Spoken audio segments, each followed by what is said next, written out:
The EFF is the only organization that confronts racism openly without shame.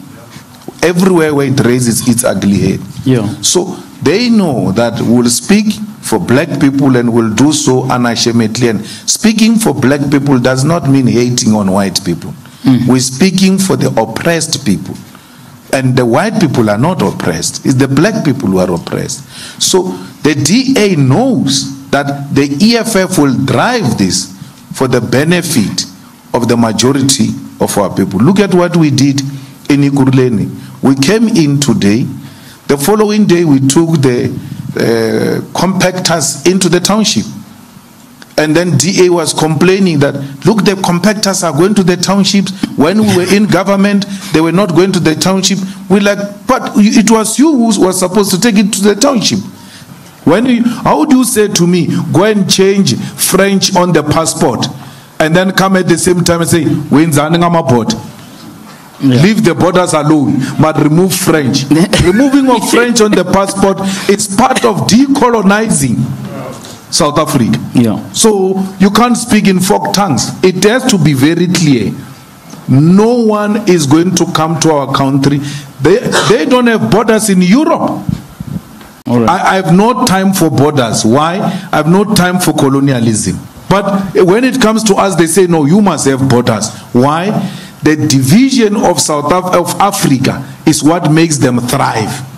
They thrive on the division of the African continent. Can you imagine the minerals of DRC combined with the minerals of South Africa and with a new currency based on the minerals? What we can do to the dollar if we become a United States of Africa with our minerals alone? We can collapse the dollar. We can collapse the strong pound that is based on gold, yet they don't have a gold mine. So why do you allow such things? So my position is informed by that. And someone says, no, we won't vote you if you say such things, we won't vote for you. He's asking me to lie so that he can go around saying politicians lie. When I tell the truth, I won't vote for you. I must lie so that they can vote for me. All right. There were no borders, and we must all of us unite in that call. Yeah. Free movements of persons, free movements of goods will make this country flourish. We will even produce our own products. One thing that you South Africans undermine yourself with is that you are the America of Africa. If you are to produce anything here, Africa will receive it with both hands. They will say, this one is from South Africa. You are known for quality, yet you still don't produce a car. Open the borders. Let the goods move. Let people move. Then produce a car that is South African and sell it to the billions of people who are out there waiting for products from South Africa. All right. We don't produce anything, yet we've got market. Because it comes from your mouth, they want it to sound like it's illegal.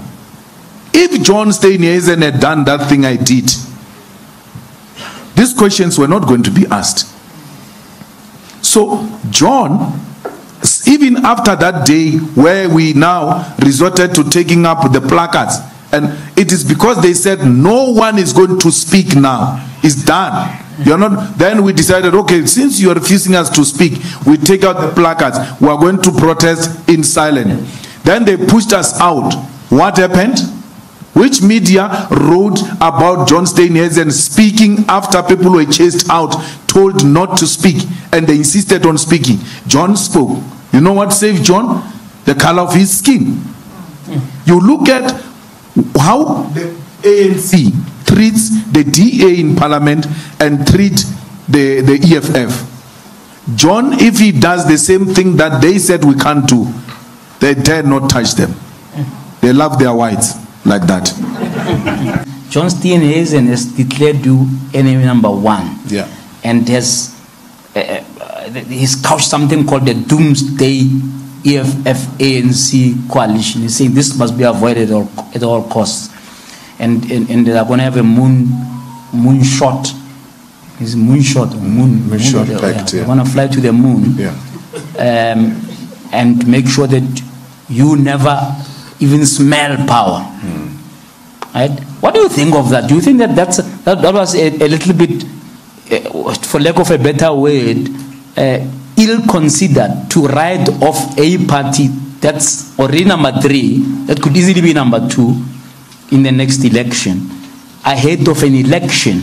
Or you think that it was good because you fundamentally are in opposite poles in terms of a possible coalition come 2024? Well, I sympathize with him because he's number 2 and the EFF is breathing on his neck. So early January, Ipsos does a research, put the DA at 22, and then later around March or so, and then on first one put DA 22, EFF 13, and then come back around March to put DA 16, EFF 13. So the EFF hasn't grown, hasn't declined, but the DA has declined. Now I'm in the CBD right now. Julius Malema was able to raise the questions of land. We have the question of private government ownership of private properties. First of all, we have a lot of economic injustices that we are facing in South Africa. And as I told you before, or as I'm about to tell you, this was brought about by the Berlin conference. The real culprits is not even the ANC. The real culprits are the people who brought about this issue of dividing land to different portions. They were conquering land, they were conquering Africa, scrambling it into pieces. Right now, what we are facing in South Africa is that when there was white leadership in South Africa, they grabbed a lot of land in South Africa and they divided it among themselves. These white people took huge amounts of land in South Africa. They took the prime lands, you know, the lands which are most productive, the lands which are strategically located, and made it themselves. They put them under their name, under their identity. Now, because they were in the same government, it was obvious these properties were to be made private to their individual families. And that's why Julius Malema is always against so much of this capitalism, because capitalism is like, he thinks of capitalism as a form of slavery, as a form of taking away from the people who do not have. And this is obvious. Even here in Kenya, we have certain families, because the president came from their family, they tend to have favor. They have huge masses of huge. You wonder, you sit down and ask yourself, how did these people come to acquire this land?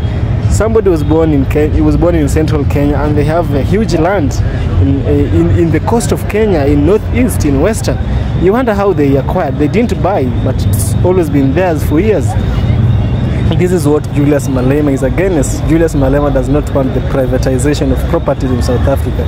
He wants to do away with the capitalism problem of South Africa to bring about socialism. He believes that socialism will bring economic equality to the South Africans, and Julius Malema is able to explain it even better.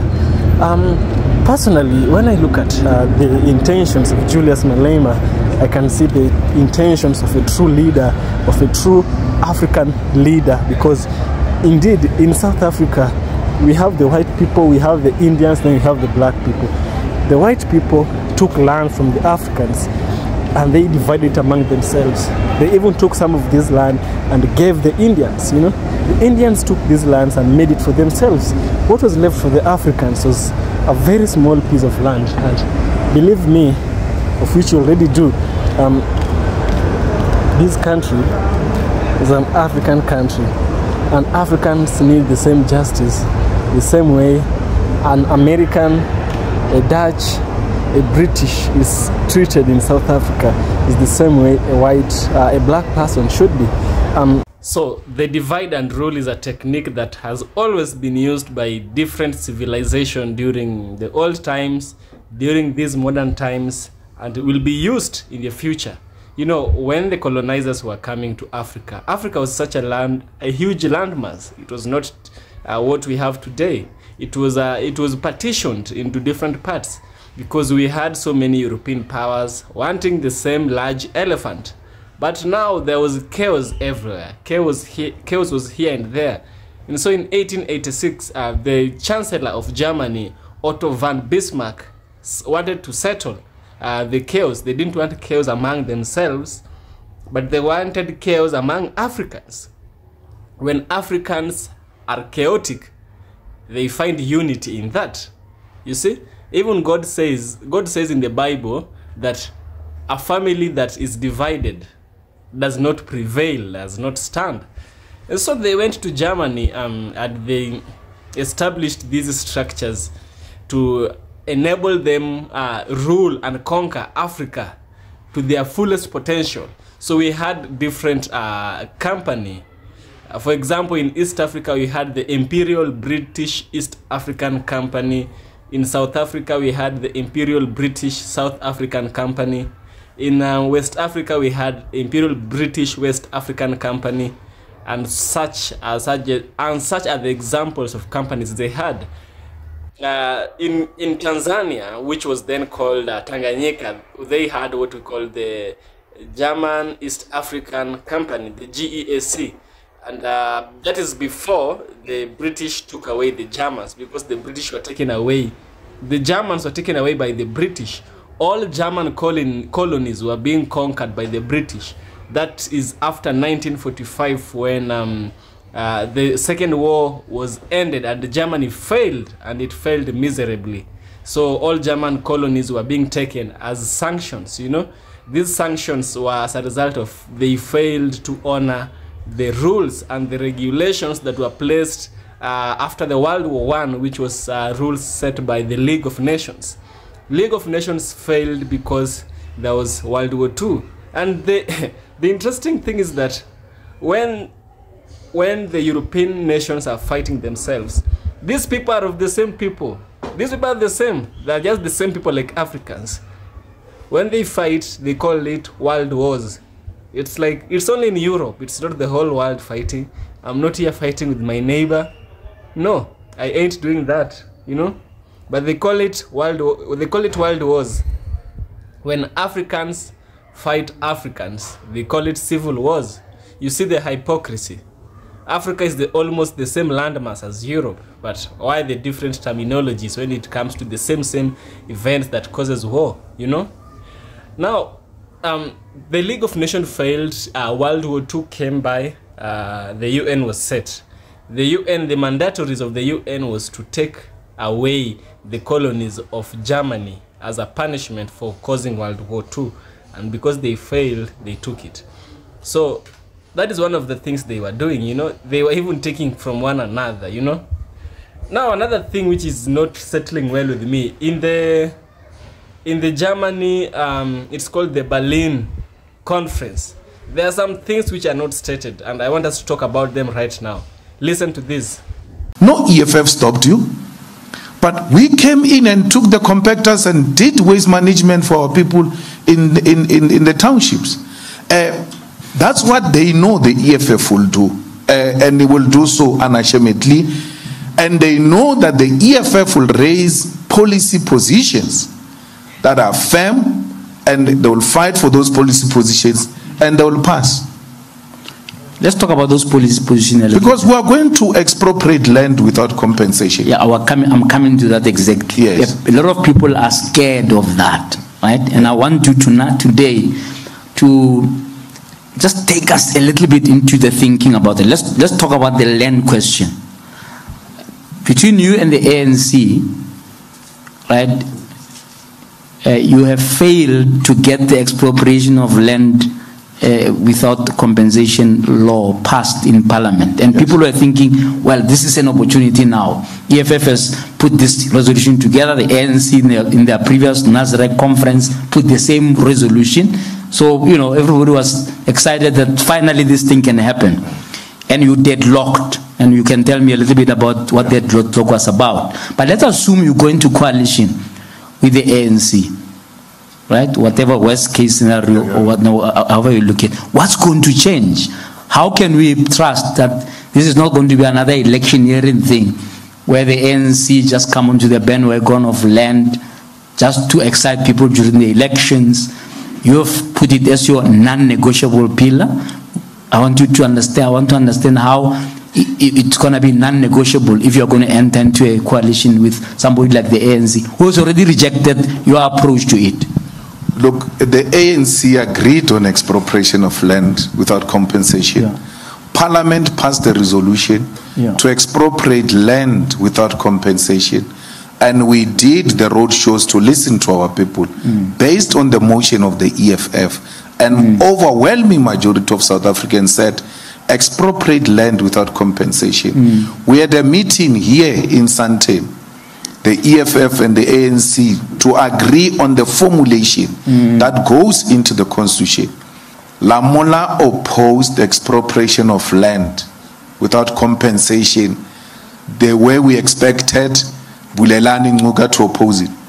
Bulelani Nguga said, this is a good deal for our people who must agree with this. We need to agree that we're going to expropriate land without compensation. Kaba went outside to speak to whoever on the phone, and then they came back, they said, no, it's not going to happen. What was the deadlock exactly? The deadlock is that the current policy allows expropriation of land without compensation. And then we said, if that is your argument, then let's make it explicitly so that there is not too much ambiguity and misinterpretation and interpretation of what we seek to do. So I'm just saying to you, JJ, we were doing it. There was no electioneering. It went inside Parliament. Then when the time comes for us to now pass it, the ANC says, no, we'll expropriate state-owned land. How do you expropriate something that the state is already owning? What do we do with the rotten land? Because the land we're talking about is this land where we are now. We want prime land owned by the state. And when you started, you said people are scared of that. It's an imaginary thing. It's a swar khafar. It's not true. This elite that stays in Midrand here, they are staying on a land owned by Indian. Who said to them, you are leasing for 100 years, 99 years leasing. Beautiful houses are being built, not shacks, on a land that they don't own. There are no transfer costs here in Waterfall. You buy a house, you don't pay for transfer costs because the house will never be transferred to you. It remains on the land. But wasn't the deadlock that, and please correct me if I'm wrong here, isn't the deadlock that you are saying the land must be in the hands of the state, and the ANC in this case will say no, you must give title deed to the people directly. Is there a medium, a happy medium that you can reach so that this thing can pass? There is no medium we can reach. I can only trust the state, not a family. If you can trust a family of Indians who were given land by Paul Crook or whoever, why would you not trust a land owned by the state? And the state says to you, the EFF policy is very clear. You don't lose anything. You declare this portion of land is under me. I use it for this purpose of hotel. And then it gets registered like that. You continue business as usual.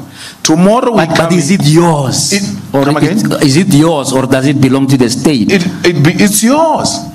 The water belongs to the state. But when you drink that water from the tap, do you feel state ownership there? You don't feel any state ownership. The electricity belongs to the state. When you switch on, do you feel any state ownership there? That SABC belongs to the state. When you watch it, do you feel less ownership of what is in your house? It's not correct. The mineral resources used to belong to the Anglo-American. They were now taken to the custodianship of the state. And anyone who wants to mine in South Africa must now apply and be given a license by the state. No one now doesn't feel less owner of the mineral resources. So it is entirely incorrect. our people will never get the land for as long as the means to the ownership of the land is as is. Let's look at the policy of willing buyer, willing sell, right? Even if you can have money, JJ, for some reason the Oppenheimers give you money, and then you're willing to buy a land here in Sandton, and there is no willing seller. What's going to happen? You'll never own a land. So it doesn't matter even if you have money. It's worse when you don't have money. How negotiable are you, though, to enter into coalition with people who see it exactly the opposite of you? Look, those are ideological issues. Those are ideological issues. The first thing first is the people of South Africa. That you ought to join a coalition that says, we're going to end corruption. We're going to fight crime fire by fire. We're going to make sure that the youth of South Africa get employment. And those that are still looking for employment and they are graduates, there is graduates allowance to encourage the culture of learning and teaching in our communities. And make sure that the whole of South Africa is clean to restore the dignity of our people. Because you have not won elections, you can't keep on insisting, yes, these issues will keep on putting them. But there can't be a deal breaker that when we've got an opportunity to resolve the immediate challenges of our people and use that popularity to outrightly win the elections and implement these positions without any irritation. That's an interesting angle. Let's apply it to the other pillar of banks. Can you just tell me how this is gonna? Let's say you get power tomorrow, right? The banks, almost all of the big 4 or 5 banks belong to private sector. And what's interesting is if you look at the BEE charter around banks, is the poorest in as far as target is concerned. In fact, I think they said something like, you know, in 5 years, and this was long ago, like 2007, in 5 years they would like 10% to belong to black people. So it's even under targeted already. So you can see that they're scared to touch that part of the economy. How are you going to, let's say you are in power next year this time. How are you going to deal with this thing of banks?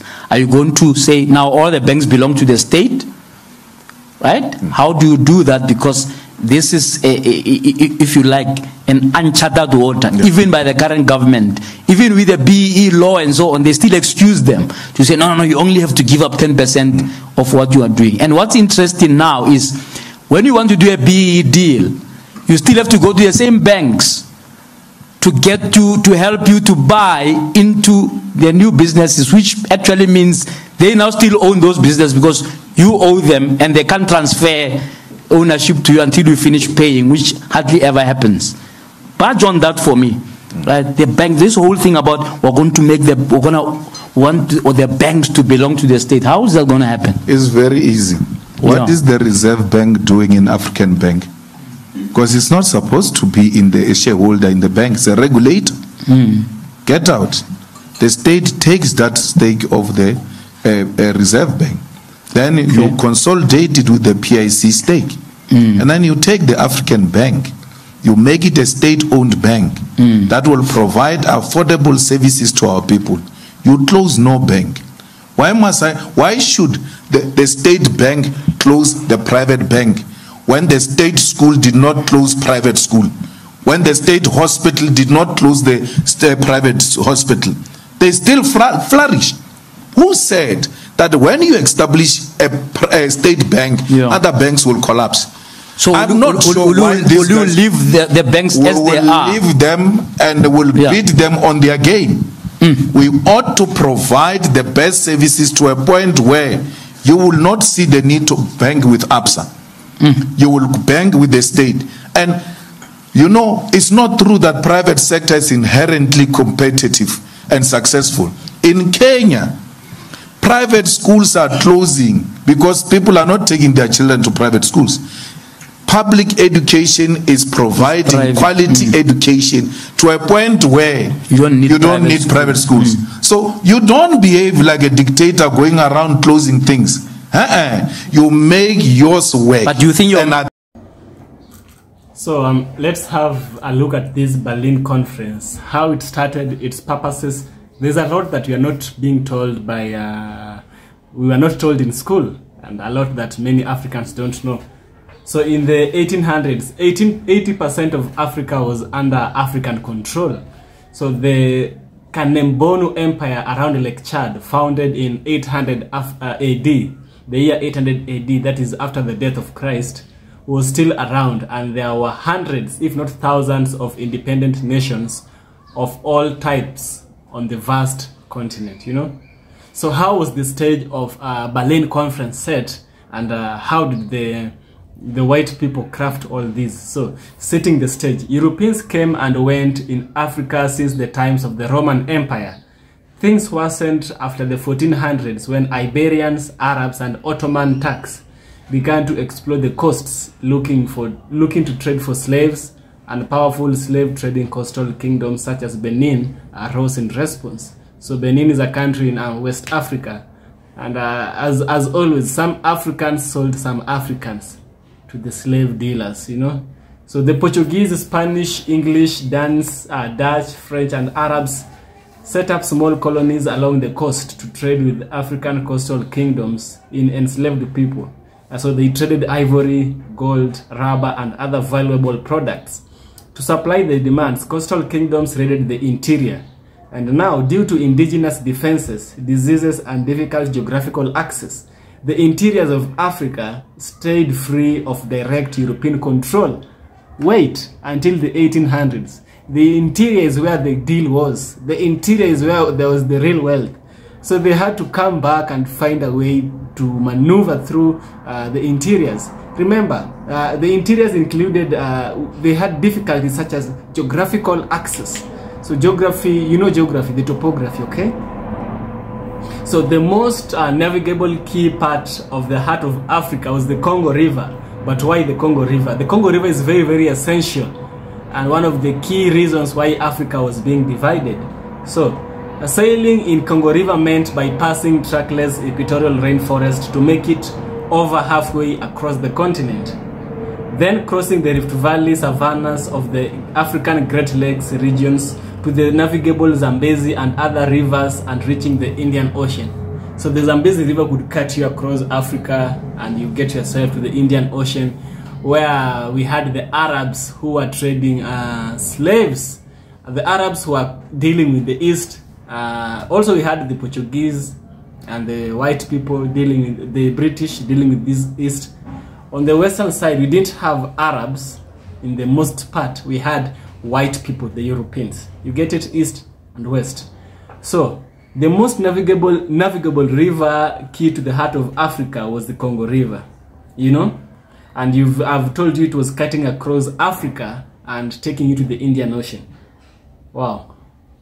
So how did this scramble of partitioning of Africa began? I know you might be asking yourself, why is Evans still giving us history lessons? No, it's important to understand how these things begin. It's important to learn. And the things Malema is saying about the gold being stolen in DRC, this and that being done, is because of the things we have today. We have to understand how these Europeans built these structures.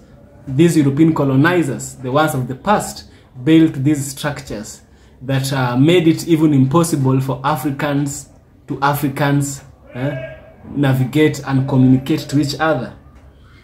So the crumble of Africa begins. The Roman Catholic Congo Kingdom, Congo with the K, Kingdom, founded in the 1390s, had once possessed a formidable military but was overrun by the Portuguese in the 1860s. From their base in Angola, with the Portuguese threatening to link Angola with Mozambique and claim the center of Africa, Great Britain realized its north-south trade link from South Africa to Egypt would be severed. Meanwhile, the German Empire was grabbing coastal colonies left and right in Africa across the globe. This explains why the Germans had Tanzania. Tanzania is not landlocked, it borders the Indian Ocean to the east. It's our neighbor to the south. So King Leopold, the person who killed millions of Africans, his association with what we call International de l'U Congo, International du Congo, had slyly sent representative to the Congo Basin, the most well-known of whom was Henry Morton Stanley, to map out routes and establish trade relationship with the local nations. So Napoleon sent somebody called Henry Morton Stanley. Henry Morton Stanley was to try and find sea routes and trade routes that will enable them to execute their colonialism effectively. So Leopold's mission, Stanley says, was humanitarian. The slave trade, though outlawed in Europe, was still raging in Africa. Native people, he intoned, needed commerce, civilization, and Christianity. So King Leopold came. Henry Morton Stanley says that he was humanitarian. So he was bringing Christianity, he was bringing commerce, he was building civilization to the Africans. So on a Saturday in November 1884, representatives from 14 nations, all white, came together in Berlin. All white is key. Came together in Berlin for almost 3 months of wrangling over what would happen in the Congo Basin, addressing several other concerns as well. I told you the importance of the Congo Basin. The Congo Basin was very, very strategically located.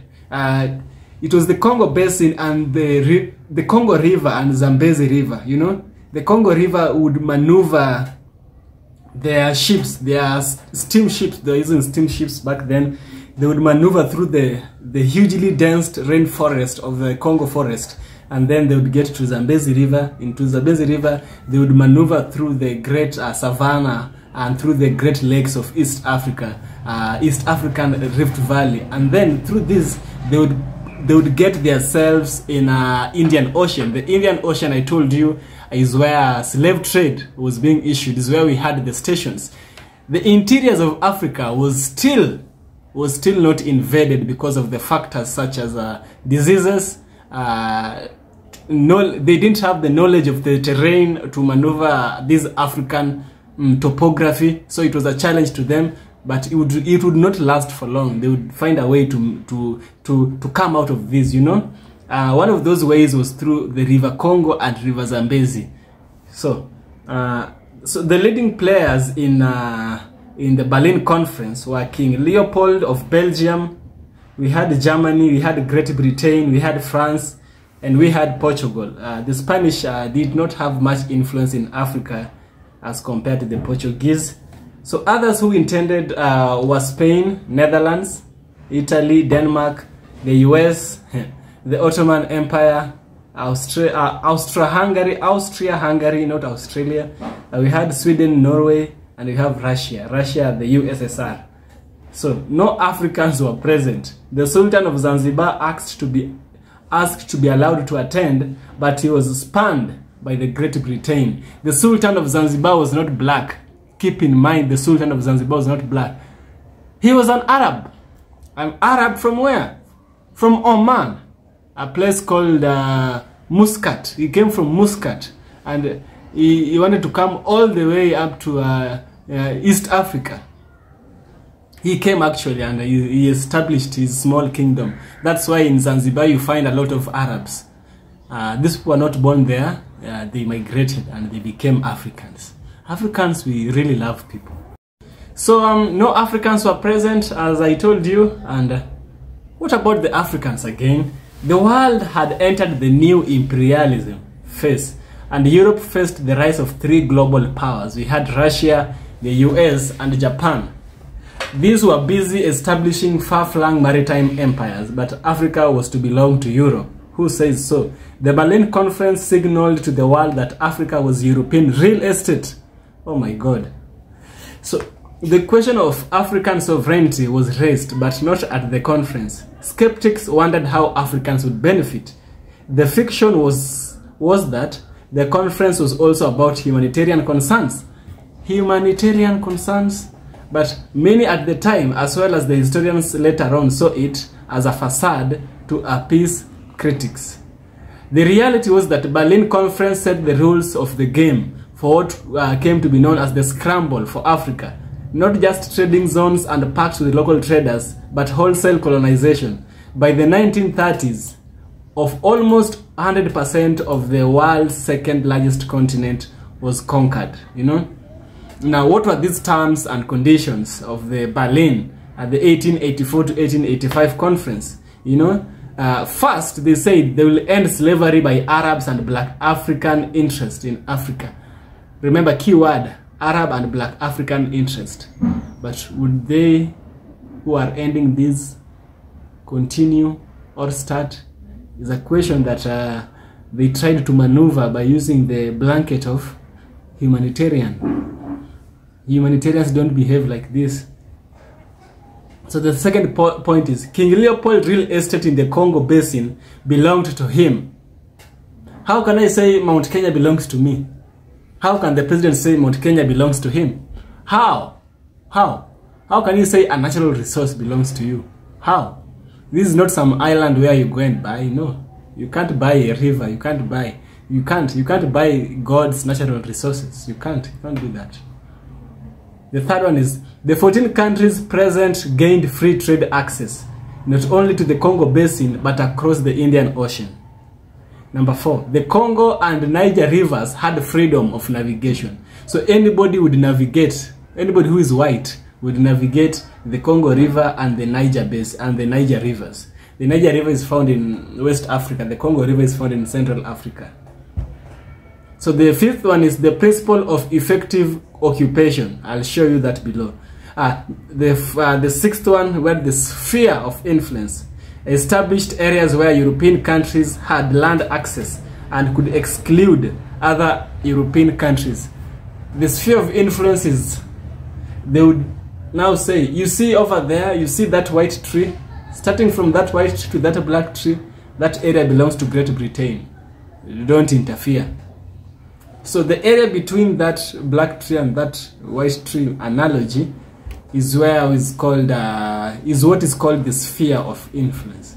So they didn't want to call it a colonized zone, or they called it a sphere of influence. What influence? The white influence. This is evil. These people are evil. This is very evil. Now people are suffering today because of what they said, or because of these Berlin terms. Their countries, they don't have this, but here we have it. This isn't right.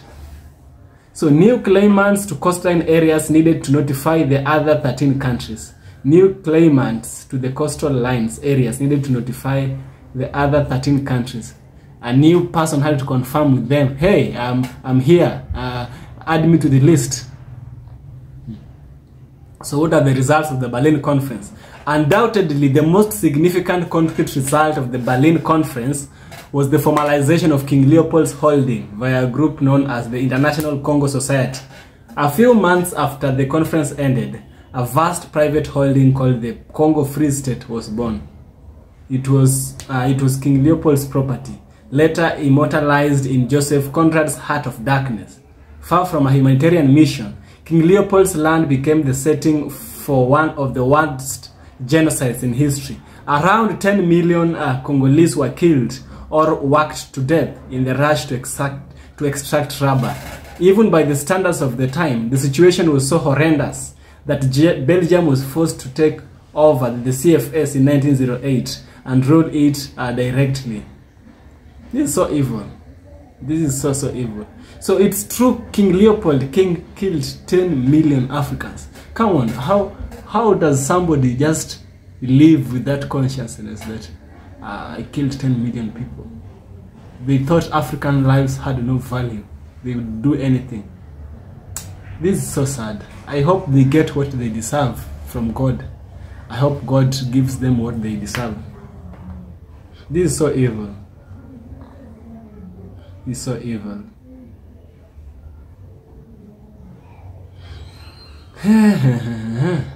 This is so evil. Right now, even though people say he's shouting, he's this and that, he's reminding us of things, of the horrible things that have been done to Africans, and he's reminding us that justice must be shown to the Africans. Even though we don't have that injustice in terms of racism, racial profiling in terms of skin color in Africa, it's still there, but it's not as dominant as before. Right now we have economic inequality, economic racism, if there's something like that, economic injustice that is happening in Africa, not only in South Africa. And Julius Malema is standing forth, setting up the standards and reminding Africans that we need to work together. First, we need to know our history. We need to learn how this thing started, and when we know how something started, it's easier to cure it. When we can put our hands on patient zero, or the host, the first host, we can be able to treat a disease. And that is how vaccines work. They work by knowing the history of the disease and then injecting the disease into the body. That is why Julius Malema is coming forth, talking to Africans. I really love what he's doing. I really hope that South Africans make the right choice. I don't live in South Africa, but I hear news about South Africa. South Africans knows it better, but let them make the right choice. It's up to them. They make the right choice. So I hope we've learned from Julius Malema. I hope we've learned from history and how the consequences faced in South Africa and Africa today are as a result of the Berlin Conference. You've been able to know how these things started. It's important. It's really, really important. It's the obvious, but it's important. So see you in the next video.